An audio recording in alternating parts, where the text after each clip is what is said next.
Twinkle twinkle little star. अब बात ऐसी है ना तो ये स्टार ट्विंकल कर रहे हैं एंड ये लिटिल तो कतई ना है। ये स्टार्स इतने दूर हैं कि वो हमें छोटे से पॉइंट के जैसे दिखते हैं एंड वो ट्विंकल करते हैं। ट्विंकल मतलब क्या? उनकी ब्राइटनेस थोड़ी कम ज्यादा हो रही है। देखो उनकी पोजीशन थोड़ी थोड़ी शिफ्ट होते हुए दिखेगी। लेकिन ये सब सच में हो रहा है क्या? नहीं, it is just an optical illusion, right? मतलब आपको सिर्फ लग रहा है कि वो ट्विंकल कर रहा है, एक्चुअली में ट्विंकल नहीं कर रहा है। वैसे ही ये होली की जो फायर दिख रही है, आग दिख रही है, इसके ऊपर एक लाइट है। वो लाइट भी थोड़ा थोड़ा हिलते हुए, थोड़ा थोड़ा ट्विंकल करते हुए दिख रहा है। इस लाइट का हिलने का रीजन एंड स्टार्स का ट्विंकल करने का रीजन बहुत ही ज्यादा सिमिलर है, जिसके बारे में हम बात करेंगे। एंड एक और बात, मान लो कि बहुत ज्यादा गर्मी है एंड आप रास्ते पे गाड़ी चला रहे हो, तो रास्ते पे आगे आपको पानी पड़ा हुआ दिख रहा है। अगेन वहां पे पानी है क्या? सच में कुछ भी नहीं है, but it is just an optical illusion. ऐसा आपको लग रहा है कि पानी है, इसको बोलते हैं मिराज। एंड ये मिराज भी किस तरह बनती है ये भी हम देखने वाले हैं, ठीक है? Music. Hello everyone, my name is Parth and welcome back to my YouTube channel. हम देख रहे हैं refraction of light from SSC class 10 science 1 chapter number 6। आज देखेंगे इसका लेक्चर 3। लेक्चर 3 में बात करेंगे, थोड़ा हट जाता हूं, partial and total internal reflection. कहां हो रहा है, किस तरह हो रहा है, क्यों हो रहा है, ये सब आपको बताऊंगा। फिर बात करेंगे मिराज किस तरह बनती है, ट्विंकलिंग ऑफ स्टार्स क्यों हो रहा है, एंड सनराइज एंड सनसेट के वक्त भी आपके आंखों के साथ एक धोखा होता है। इन सारी चीजों के बारे में बात करेंगे। If you are new to the channel, subscribe करना, शेयर करना, वीडियो को लाइक भी करना। तो चलिए शुरू करते हैं। आज की कहानी शुरू होगी from partial and total internal reflection. देखो टेक्स्ट बुक का जो फ्लो है उसको थोड़ा सा चेंज किया है, चिंता करने की कोई बात नहीं है, सारे के सारे टॉपिक कवर होंगे। तो देखो ऊपर एयर है, नीचे पानी है, ब्लू कलर का जो भी दिख रहा है वो सब पानी है, water. Water is a denser medium and air is a rarer medium, ये अपने को पता है। अब पानी के अंदर है एक लाइट सोर्स, मान लो कि वहां पे एक एलईडी या फिर एक लेजर रखा हुआ है। अब उस लाइट सोर्स से जो लाइट निकली उसको हमने एकदम परपेंडिकुलर, एकदम स्ट्रेट इंसिडेंट किया, ठीक है? अब सुनो, हम वाटर से एयर जा रहे हैं, हम डेंसर मीडियम से रेयरर मीडियम में जा रहे हैं, मानते हो? तो ये जो लाइट है ना, इसका कुछ पार्ट, ध्यान से सुनो, लाइट का कुछ पार्ट रिफ्लेक्ट होकर वापस वाटर के अंदर आ जाता है। देखो वहां पे ऑरेंज वाली रे दिख रही है, वो वापस रिफ्लेक्ट होकर पानी के अंदर आ रही है। तो सुनो, when light enters a rarer medium, rarer मतलब air, from a denser medium मतलब water, some part of the light gets reflected and comes back into the denser medium। समझ रहे हो? लाइट का कुछ पार्ट रिफ्लेक्ट होकर वापस पानी में आ गया। इस प्रोसेस को हम बोलते हैं पार्शियल रिफ्लेक्शन। एंड बाकी की लाइट ट्रांसमिट होगी लाइक दैट। येलो वाली रे दिख रही है, वो बाहर चली जाएगी एयर के अंदर। सिंपल है यहां तक कहानी। आगे चलूं थोड़ा, सुनो। अब मान लो कि लाइट को हमने थोड़ा टेढ़ा इंसिडेंट किया लाइक दिस, देखो, एंड फिर हमने बनाया नॉर्मल। तो नॉर्मल के साथ क्या एंगल बनेगा? Angle of incidence I. And फिर ये रे कुछ पार्ट इसका वापस रिफ्लेक्ट होकर पानी के अंदर आ जाएगा लाइक दिस। सो मुझे एक बात बताओ, according to laws of reflection, angle of incidence is equal to angle of reflection. मतलब नॉर्मल के बाजू में दो एंगल बने हैं, both of them are equal. And अब एक लास्ट बात, हम डेंसर मीडियम से रेयरर मीडियम में जा रहे हैं, वाटर से एयर में जा रहे हैं, तो जो रिफ्रैक्टेड रे है it bends away from the normal. ये हमने पढ़ा है ना, light bends away from the normal like this. And ये रिफ्रैक्टेड रे भी नॉर्मल के साथ एंगल बना रही है R, angle of refraction. And अगर आप ध्यान से देखो, ऑब्जर्व करो, एंगल ऑफ इंसिडेंस जो है आई वो छोटा है एंड एंगल ऑफ रिफ्रैक्शन बड़ा है। तो can we say the angle of incidence I is smaller than the angle of refraction R. यहां तक की बेसिक बात समझ में आ गई? कोई दिक्कत है? ठीक है। अब अगर मैं एंगल ऑफ इंसिडेंस को और बढ़ा दूं लाइक दिस, देखो नॉर्मल बना दिया, एंड इस एंगल को बोलेंगे I1। ये ऑरेंज वाली रे ये क्या है, पार्शियली रिफ्लेक्टेड रे, एंड ये रही हमारी रिफ्रैक्टेड रे, एंड वो क्या एंगल बना रही है, R1। तो आप एक बात बताओ, जितना मैं एंगल ऑफ इंसिडेंस को बढ़ाता हूं उतना ही एंगल ऑफ रिफ्रैक्शन भी बढ़ रहा है, उतना ही एंगल ऑफ रिफ्रैक्शन भी चेंज हो रहा है, मानते हो?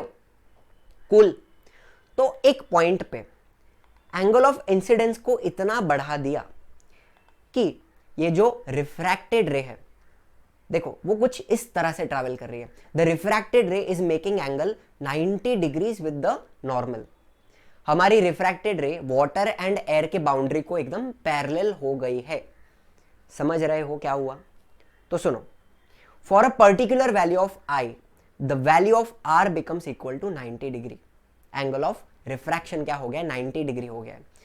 इस एंगल ऑफ इंसिडेंस को बोलेंगे IC। IC मतलब क्या? This value of I is called the critical angle. IC is equal to critical angle. क्या होता है क्रिटिकल एंगल पे? Angle of refraction becomes 90 degrees. Refracted ray parallel हो जाती है बाउंड्री को, समझ रहे हो?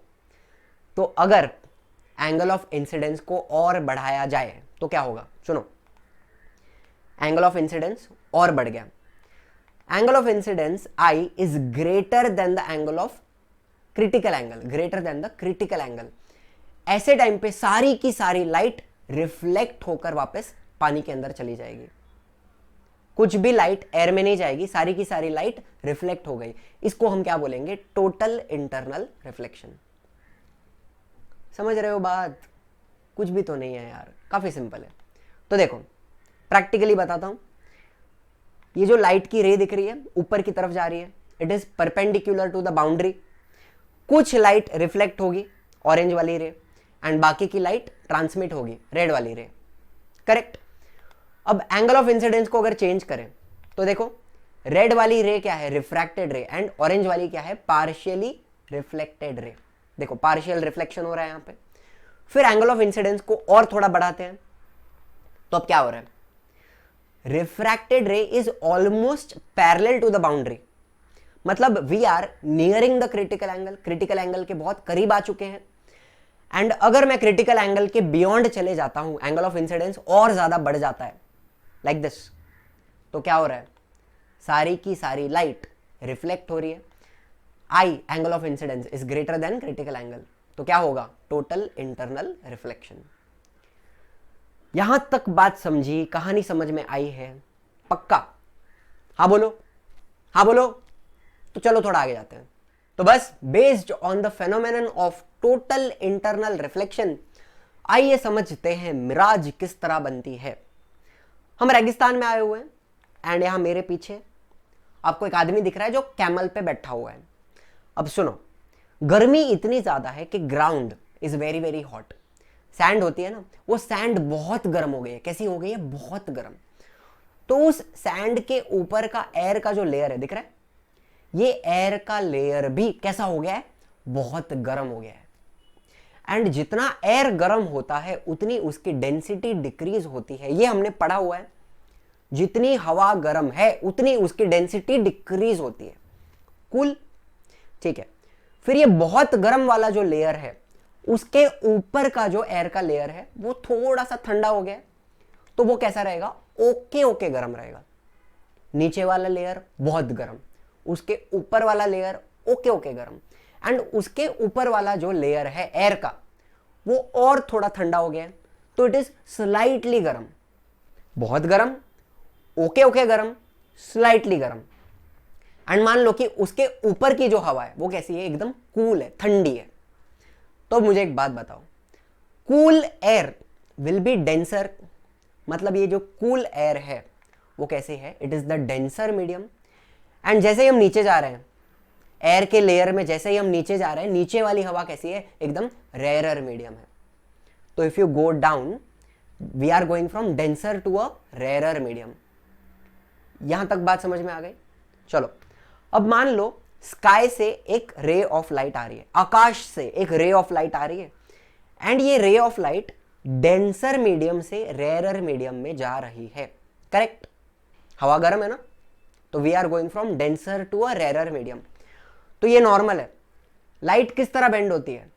डेंसर से rarer, away from the normal. तो देखो वहां पे light will bend away from the normal, फिर वापस वो डेंसर से रेरर में जाएगी। नीचे वाला लेयर और ज्यादा गर्म है तो नॉर्मल बना दिया, it will bend away from the normal, correct. फिर वापस वो डेंसर से रेरर में जा रही है, नीचे वाली हवा एकदम गर्म है तो वापस नॉर्मल बनाया, it will bend away from the normal. And इस पॉइंट पे, एकदम लोएस्ट पॉइंट पे, मान लो angle of incidence is greater than critical angle. I repeat, angle of incidence is greater than the critical angle, मतलब यहां पर क्या हो सकता है? Total internal reflection. एंड ये लाइट पूरी तरह रिफ्लेक्ट होकर जाएगी सीधा ऑब्जर्वर के आंखों में। अब ये लाइट भी थोड़ी सी कर्व होके बेंड होके जाती है, बट मान लो कि सीधी गई, जस्ट फॉर एक्सप्लेनेशन पर्पस। अब जो ऑब्जर्वर का ब्रेन है, वो ब्रेन तो छोटा सा बच्चा है, ब्रेन को क्या लगता है जहां से लाइट आ रही है वहीं पर ऑब्जेक्ट प्रेजेंट है, तो ब्रेन को लगेगा कि जमीन पे कुछ पानी जैसा पड़ा हुआ है। वो पानी है क्या? नहीं, it is just an image of the sky. Sky का इमेज आपको जमीन पे दिख रहा है and that is why it looks like water. सचमुच में पानी है क्या? नहीं है, आपके साथ मजाक हो रहा है, आपकी आंखों के साथ धोखा हो रहा है। यहां तक कूल है, कहानी समझी? अब मान लो कि वहां पर एक ताड़ का झाड़ था। किसका झाड़? ताड़ का झाड़। एंड उस ताड़ के झाड़ से जो लाइट आ रही है वो भी सिमिलर फैशन में बेंड होगी अवे फ्रॉम द नॉर्मल। देखो सेम प्रोसेस, बेंड हुई, बेंड हुई, बेंड होके यहां पे क्या हो रहा है? Total internal reflection and the light is entering the observers I. Brain छोटा सा बच्चा है, उसको क्या लग रहा है जहां से लाइट आ रही है वहीं पे ऑब्जेक्ट है, तो ब्रेन को उस पानी के अंदर क्या दिखेगा? ताड़ के झाड़ का रिफ्लेक्शन दिखेगा। रिफ्लेक्शन नहीं दिखेगा, इमेज दिखेगा। समझ रहे हो? तो अगर आपको ऐसा कुछ रेगिस्तान में दिखता है तो वहां पे जाके पानी चाटने मत बैठना, वो पानी नहीं है, वो सैंडी है। वहां पे सिर्फ एक इमेज दिख रहा है, एक ऑप्टिकल इल्यूजन हो रहा है। This is mirage. कहानी समझिए? चलिए थोड़ा आगे जाते हैं। पांचाक पांचाक जागन बेड़, that is Korean for twinkle twinkle little star. But याद करना, ना तो वो स्टार ट्विंकल कर रहा है ना तो वो लिटिल है। Star is very very very far away, बहुत दूर है। And that is why the star appears like a point source. And star से आने वाली जो लाइट है हमें लगता है कि वो एक सिंगल रे ऑफ लाइट जो हमारे पास आ रही है। अब अर्थ दिख रहा है आपको, अर्थ के बाहर उसका एटमॉस्फेयर है। एंड आपको एक बात बताऊं, जो आउटर एटमॉस्फेयर होता है, बाहर का एटमॉस्फेयर, वहां पे एयर डेंसिटी लो होती है, हवा कम है वहां पे, जो एयर के मॉलिक्यूल्स हैं वो बहुत ज्यादा दूर है। एंड जो इनर एटमॉस्फेयर है वहां पे हाई एयर डेंसिटी रहेगी, एयर के मॉलिक्यूल्स नजदीक रहने वाले हैं। कूल।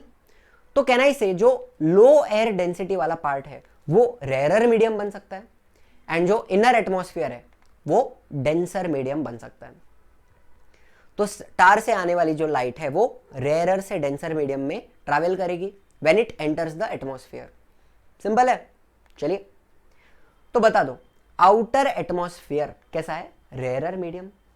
एंड इनर एटमॉस्फेयर कैसा है? Denser medium. तो जैसे ही हम रेयरर से डेंसर जाते हैं, जब हम ऊपर से नीचे आ रहे हैं तो रिफ्रैक्टिव इंडेक्स क्या होगा? इंक्रीज होगा। There will be increase in the refractive index. Simple. चलो तो चिंटू खड़ा है हमारा, चिंटू तारे देख रहा है। अब स्टार से आने वाली जो लाइट है, देखो लाइट आई, वो रेयरर से डेंसर मीडियम में ट्रैवल करेगी, तो वो कहां बेंड होगी? रेयरर से डेंसर, मतलब towards the normal like this. And कुछ उसी तरह से लाइट बेंड होते होते होते चिंटू के आंखों में जाएगी लाइक दिस। देखो, तो ये जो लाइट आ रही है वो एक कर्व्ड पाथ फॉलो करती है, लेकिन ब्रेन को थोड़ी पता है कि लाइट कर्व हुई है, रिफ्रैक्शन हुआ है। ब्रेन तो छोटा बच्चा है, ब्रेन को क्या लगता है? लाइट जहां से आई वहीं पे ऑब्जेक्ट है। तो चिंटू को क्या लगेगा? स्टार कहां प्रेजेंट है? यहां पे। चिंटू को स्टार थोड़ा शिफ्टेड पोजीशन में नजर आएगा। तो पहली वाली पोजीशन है रियल पोजीशन, एंड दूसरी वाली पोजीशन जो चिंटू को दिख रही है वो क्या है? That is the apparent position, नकली पोजीशन। यहां तक कहानी समझी? स्टार थोड़ा शिफ्टेड नजर आएगा। लेकिन दूसरी बात, हमारा जो एटमॉस्फेयर है, एटमॉस्फेयर किसका बना है? एयर का बना है। एयर एक गैस है एंड वो गैस कॉन्स्टेंटली मूव कर रही है, उसका टेम्परेचर इंक्रीज हो रहा है, उसका प्रेशर इंक्रीज हो रहा है, तो कॉन्स्टेंटली एयर चेंज हो रही है, हिल रही है, मूव हो रही है, तो एयर का जो रिफ्रैक्टिव इंडेक्स है वो कांस्टेंट नहीं रहेगा, वो हिलते रहेगा, रिफ्रैक्टिव इंडेक्स भी चेंज होते रहेगा। तो जो स्टार से लाइट आएगी वो कर्व्ड पाथ नहीं फॉलो करेगी, वो थोड़ा टेढ़ा मेढ़ा पाथ फॉलो करने वाली है। And that is why Chintu को वो स्टार कैसा दिखेगा, ट्विंकल करते हुए दिखेगा। लुक एट द स्टार, देखो उसकी ब्राइटनेस कम ज्यादा कम ज्यादा कम ज्यादा होते हुए दिख रही है, बिकॉज स्टार की जो लाइट है वो कैसी टेढ़ी मेढ़ी होकर चिंटू के आंख में गई है। सिंपल। एंड एक और बात, स्टार की जो पोजीशन है वो भी थोड़ी थोड़ी हिलते हुए नजर आएगी, पोजीशन भी चेंज होते हुए नजर आएगी, and that is why star will twinkle. चलो मान लिया स्टार ट्विंकल करते हैं, लेकिन प्लैनेट्स भी तो ट्विंकल करने चाहिए ना, प्लैनेट क्यों ट्विंकल नहीं कर रहे हैं? ध्यान से सुनो, the planets are much much much closer to us as compared to stars. Stars जो है ना वो लाइट ईयर्स अवे हैं, लेकिन प्लैनेट्स तो यहीं पर हैं, सोलर सिस्टम के अंदर है। Planets are much closer. And दूसरी बात देखो, स्टार क्या था, पॉइंट सोर्स था, स्टार के पास खुद की लाइट है, स्टार खुद लाइट बनाता है, प्लैनेट खुद लाइट बना सकता नहीं है। तो क्या होता है, सनलाइट प्लैनेट के ऊपर गिरती है लाइक दिस, एंड फिर वो लाइट रिफ्लेक्ट होकर हम तक आती है। But can you observe, it is not a single ray of light, planet से बहुत सारी लाइट हम तक आ रही है, it is a collection of point sources, and वो लाइट भी टेढ़ी मेढ़ी होकर हम तक पहुंचती है, but still it is not a single ray of light, काफी सारी कलेक्शन ऑफ पॉइंट सोर्स है। And that is why the average position of the planet and the total average brightness of the planet remains unchanged, and that is why the planets will not twinkle. Simple भाषा में planet से बहुत सारी light आ रही है, and that is Y उसकी position and उसकी brightness change होते हुए नहीं दिखती। यहां तक कहानी समझी? चलिए थोड़ा आगे जाते हैं।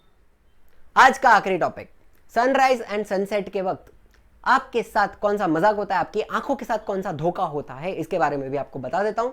देखो अर्थ है, एंड अर्थ के ऊपर क्या है, लेयर्स ऑफ एटमॉस्फेयर, एंड ये जो इमेजिनरी लाइन दिख रही है दैट इज द होराइजन। अब होराइजन क्या होता है, अगर आपने कभी समुंदर देखा है, सी देखने गए हो, तो एकदम दूर देखना एक सिंगल लाइन दिखती है, and that is the boundary of water and sky. ठीक है, वाटर एंड स्काई को जो सेपरेट करने वाली लाइन दिखती है that is called as the horizon. Cool. तो अब सनराइज के वक्त मान लो सन इस पोजीशन में, सन होराइजन के नीचे है, लेकिन सन की जो लाइट है जब वो एटमॉस्फेयर को टच करती है, अब मुझे एक बात बताओ, this light will move from rarer to denser medium, तो सन की भी light towards the normal bend होगी, एंड बेंड होते होते it will reach the earth. Simple. अब मान लो इस पोजीशन में कोई बंदा खड़ा था, तो उसको सन कहां पे दिखेगा, उसको सन इस पोजीशन में दिखेगा, होराइजन के ऊपर दिखेगा, बट सन अभी भी होराइजन के नीचे है। समझ रहे हो? That is the real position नीचे वाली, एंड ऊपर वाली अपेरेंट पोजीशन है, नकली पोजीशन है। So this is what happens during a sunrise. Sun नीचे था होराइजन के, लेकिन आपको दिखेगा कि ऊपर आ चुका है। Simple. And the same thing will happen during sunset. मैं थोड़ा हट जाता हूं, सन होराइजन के नीचे चला गया, लेकिन सन की जो लाइट है जब वो एटमॉस्फेयर को हिट करेगी, again that light will travel from rarer to a denser medium, and it will bend towards the normal, and bend होते होते होते it will reach the earth, and again अगर वहां पे कोई बंदा खड़ा है तो उसको सन कहां दिखेगा, इन दिस पोजिशन, होराइजन के ऊपर दिखेगा। तो भाई नीचे वाली जो है that is the real position, and जो बंदे को दिख रहा है that is the apparent position, नकली पोजिशन ऑफ सन। समझ रहे हो? सन एक्चुअली कहां है, होराइजन के नीचे है, लेकिन दिख होराइजन के ऊपर रहा है, and this is what happens during a sunset, and that's about it. तो आई होप सारे कंसेप्ट एंड सारी बातें एकदम क्लियर हो चुकी हैं, क्रिस्टल क्लियर हो चुकी हैं। अगर कुछ भी नहीं समझा है तो post it in the comments, पूरी कोशिश करूंगा उसको रिजॉल्व करने की। एंड अगर वीडियो सच में अच्छा लगा है तो लाइक करना, शेयर करना, सब्सक्राइब करना चैनल को, and as usual thank you very much for watching.